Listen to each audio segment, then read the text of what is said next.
Recientemente Mario Buskovich, jugador del Hamburgo, ha sido sancionado con 4 años por haber tomado EPO, el primer futbolista profesional de Alemania en ser sancionado por esta sustancia. Hoy vamos a hablar del caso Buskovich y de todo lo que sabe de él. Yo soy Andrés Valls y aquí es donde las granjas son vida.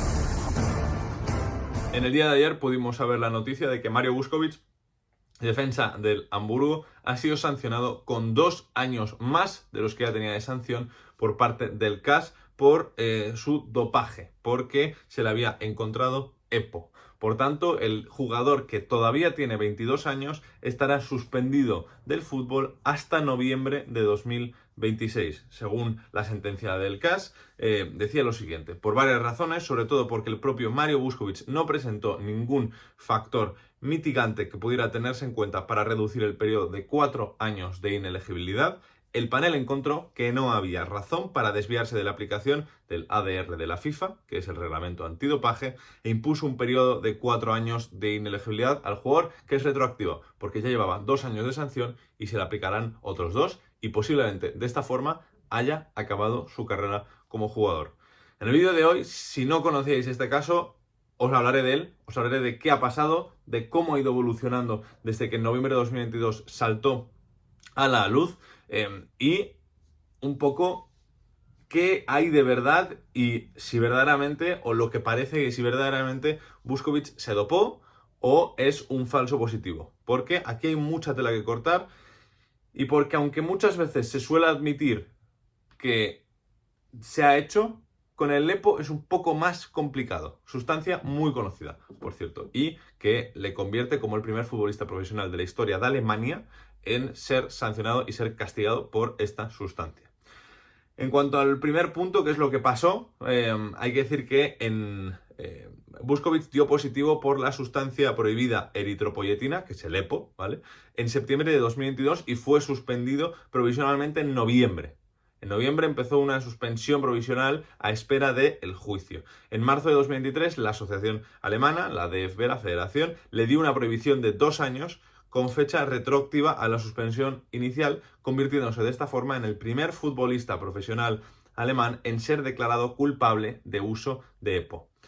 El EPO, por si no lo sabéis, es un medicamento que mejora la resistencia o el rendimiento y está asociado con el ciclismo y otros deportes de resistencia, porque estimula la producción de glóbulos rojos y por tanto aumenta la producción y la capacidad de carga de oxígeno, con lo cual puedes respirar más, tus pulmones tienen un mayor aguante y por tanto te permite, por ejemplo, aguantar más o en ciclismo tener una mayor capacidad de rendir durante más tiempo de manera prolongada. En la primera muestra de EPO positiva en el fútbol profesional alemán, que es la de Buskovich, y es un problema para Buskovich porque una muestra de EPO positiva es difícil de explicar. No es como, por ejemplo, cuando se acusa de dopaje a un futbolista y se dice que pues se mezclaron esteroides con la pasta de dientes o que era carne contaminada por ese producto, porque con el EPO es muy difícil de que pase un descuido, ¿vale? Es una medicina, un medicamento que se inyecta en la piel de manera intravenosa. O sea que a nivel de descuidos no se puede inyectar un filete para luego tomar EPO. O te has inyectado o no te has inyectado. Aunque aquí hay mucho más que comentar. El EPO es muy conocido y de hecho los 3 finalistas en el podio del Tour de Francia de 1998, para que veáis hasta dónde llegó el EPO. Los 3 finalistas, el tercer, segundo y primer clasificado del Tour de Francia de 1998, fueron sancionados en 2013, fueron descubiertos en 2013, que los 3 se habían dopado con EPO, pero es que en ese mismo año 2013 Lance Armstrong admitió que su cóctel habitual para las grandes vueltas era testosterona, creo que eran esteroides y EPO, ¿vale? Con lo cual, algo muy utilizado en el ciclismo, que le costó a Lance Armstrong, pues bueno, le dio los 7 Tours de Francia y se los quitó a posteriori porque se dieron cuenta de que se había dopado, y que hace que Buskovich sea el primer jugador del fútbol alemán en ser sancionado, o al menos en dar positivo en esta sustancia. Ahora vamos a hablar de qué ha pasado desde que se descubrió el positivo y cómo ha ido evolucionando el caso, porque aquí, como decía antes, hay bastante tela que colgar. Los cargos contra Vuskovic se referían a una muestra de orina dada después de una sesión de entrenamiento el 16 de septiembre de 2022. En septiembre de 2022 se le hace un control antidoping rutinario y su muestra da positiva en EPO. Salta la noticia, corre como la pólvora en Alemania y se espera a ver si el contraanálisis da negativo y por tanto anula el primer registro, el primer resultado como falso positivo. La muestra B, la segunda muestra de orina, da también positiva y el jugador es suspendido desde que este hallazgo es público y su último partido con el Hamburg es un partido ante el Greuther Fürth que pierden en noviembre de 2022, justo cuando sale el resultado de la segunda muestra y se le aplica unos 2 años se le suspende provisionalmente. Apela a la decisión y solicita la anulación completa de la suspensión, ya que Vuskovic había mantenido su inocencia durante todo el proceso, sigue manteniendo su inocencia durante todo el proceso, insistiendo en que el resultado era un falso positivo. Durante el juicio inicial del Tribunal Deportivo de la DFB, de la Federación Alemana, los abogados de Vuskovic atacaron los métodos de recolección de las muestras, pero también el procedimiento de prueba de la Agencia Mundial Antidopaje para el EPO, afirmando que está desactualizado, que no es confiable, que no es concluyente. El Hamburg y sus abogados también intentaron hacer que pareciera que el sistema antidopaje parecía amateur, según dijo el diario Zeit. Acusaron a la Agencia Mundial Antidopaje y al laboratorio de dopaje en Kreisach, que analizó la muestra de Vuskovic, de haber trabajado mal y de haber producido una muestra falsamente positiva. En enero de 2023, Jonas Bolt, directivo del Hamburg, dijo lo siguiente: Mario Vuskovic se ofreció para hacerse una prueba de ADN, pero le han negado tal posibilidad. Esa prueba permitiría corroborar si la muestra de orina que dio positivo por EPO es realmente suya o si la han mezclado y ha acabado con otra. Ellos simplemente descartan que se haya producido ese error. La Agencia Mundial Antidopaje ni siquiera quiso tener la muestra de ADN de Vuskovic porque no creían siquiera en la posibilidad de que se hubieran confundido muestras. En el juicio se habló de diferentes cosas como posibles explicaciones a por qué Vuskovic había dado EPO y por qué él seguía manteniendo que era inocente. Lo primero es que se comentó el almacenaje, pero la muestra llegó sellada al laboratorio. Lo segundo fue la interrupción de la cadena de frío, que según la defensa habría hecho que se evaporara todo el líquido y que por eso hubiera una mayor muestra de EPO. Pero la acusación como tal, por así decirlo, el Tribunal Deportivo de la DFB, aseguró que si se calienta la orina es mejor para Vuskovic porque el EPO es más difícil de detectar. Y luego incluso se llegó a comentar la posibilidad de un intercambio de muestras con otro futbolista que también había estado con un positivo, así que no habría servido de nada. Un aspecto curioso de una conversación que tuvo el diario Zeit, que recogió toda esta información con otro experto en dopaje, es interesante, ¿vale? Porque en marzo de 2023, el reconocido experto Fritz Sögel dijo que el caso le parecía una historia sospechosa, que había hablado muchas veces con sus colegas sobre casos de dopajes y que le parecía raro todo el caso, cómo Vuskovic seguía defendiendo que era inocente y tal, pero no supuso ningún cambio.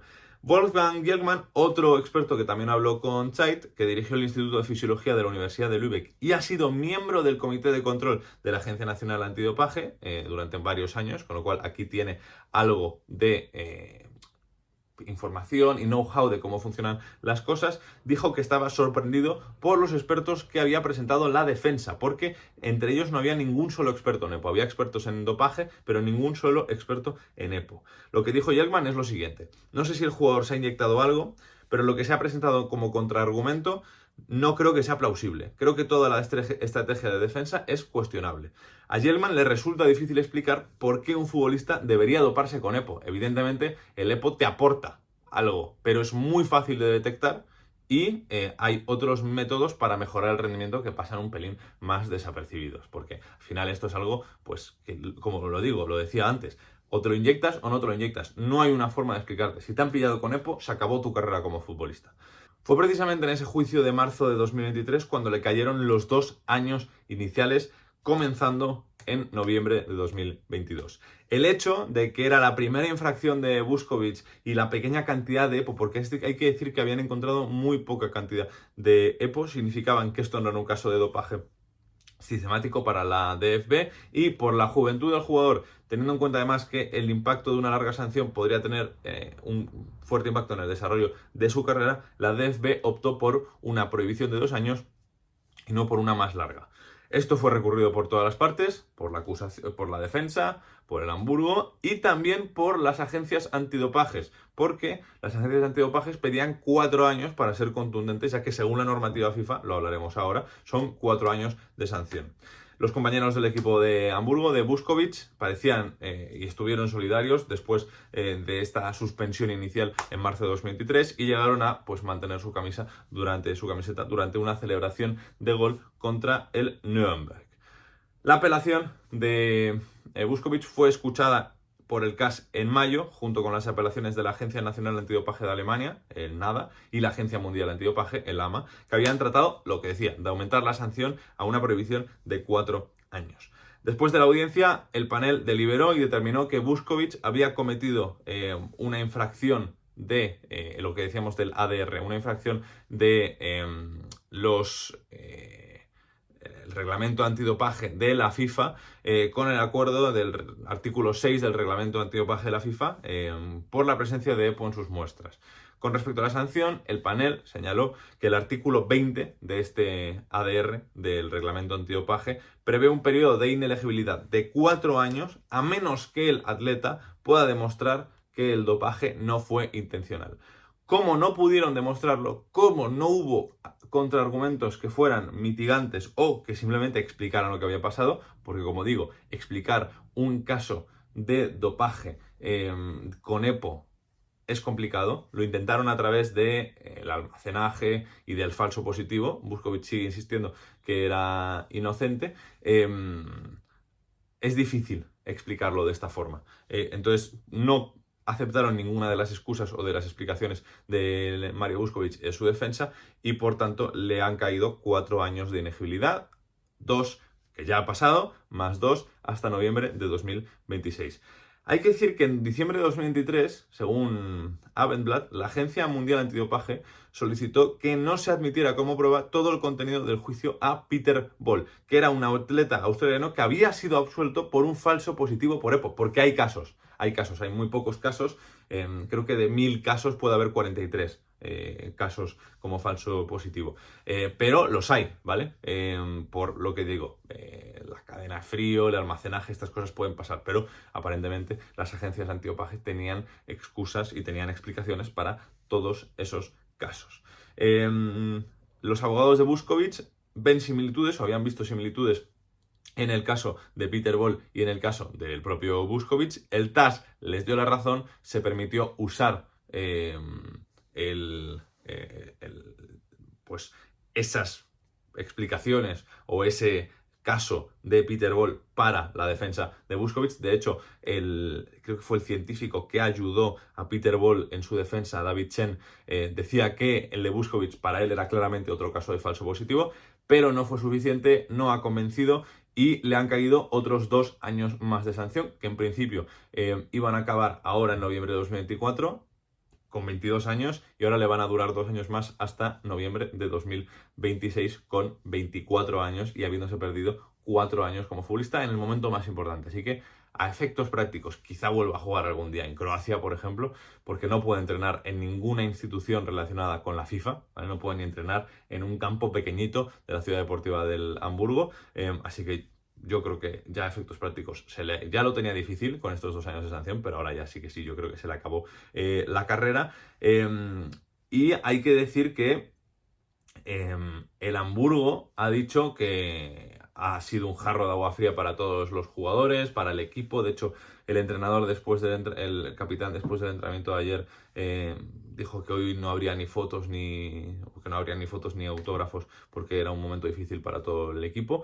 Y la realidad es esa, que le han caído 2 años más de sanción. Mario Buskovich sigue y seguirá defendiendo que es inocente y que es un falso positivo. En cuanto a si es un falso positivo o no, esto debo admitir que nunca lo sabremos, yo creo, o al menos hasta que no se salgan informes de cualquier tipo.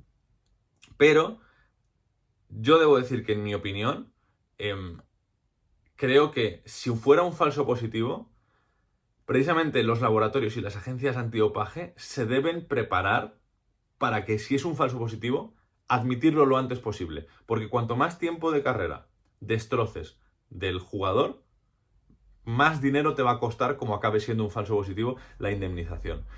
Así que entiendo que tendrán unos protocolos para asegurarse de que no son falsos positivos.